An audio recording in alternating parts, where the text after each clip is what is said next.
Bon dia a tothom, bon dia conseller.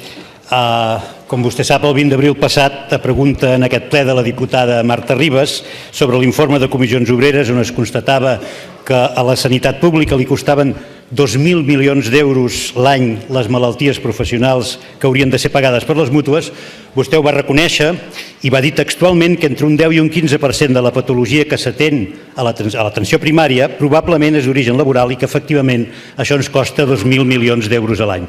Permeti'm preguntar-li, quina quantitat d'aquests 2.000 milions preveu recuperar l'any que ve i com es veurà reflectit això en els pressupostos del 2017 perquè no he estat capaç de trobar-ho. Moltes gràcies.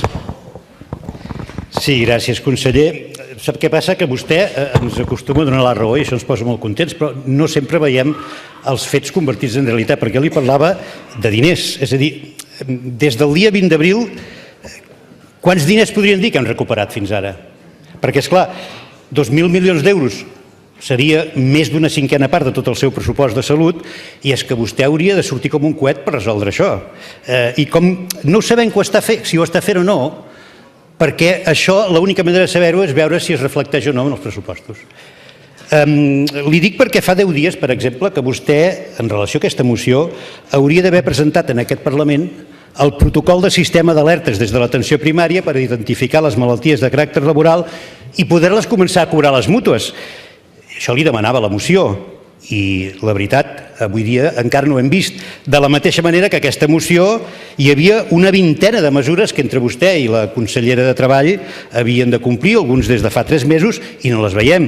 Com, per exemple, com tenim l'informe de seguiment de la despesa sanitària pública per malalties professionals i el programa per identificar-les i el pla específic per fer visibles les malalties laborals no reconegudes i la revisió dels criteris sobre el control de baixes per part de l'ICAM. És que ho vam aprovar per unanimitat, conseller. I de diners no ens digui que el més calent és a l'aigüera. Nosaltres volem aquesta informació abans dels pressupostos. Posi'ns avui, sisplau, una data anterior al debat de pressupostos per presentar les mesures de la moció i assegurar que els incorporarem. Perquè ens agrada molt coincidir, ens agraden molt les seves promeses, però ens agradaria molt que es veiessin complertes. 2.000 milions d'euros perduts per la sanitat pública no són cap broma i la ciutadania entendria molt poc que no els volguéssim recuperar urgentment per no molestar a les mútues que, pobres, amb la crisi han perdut tant. Gràcies.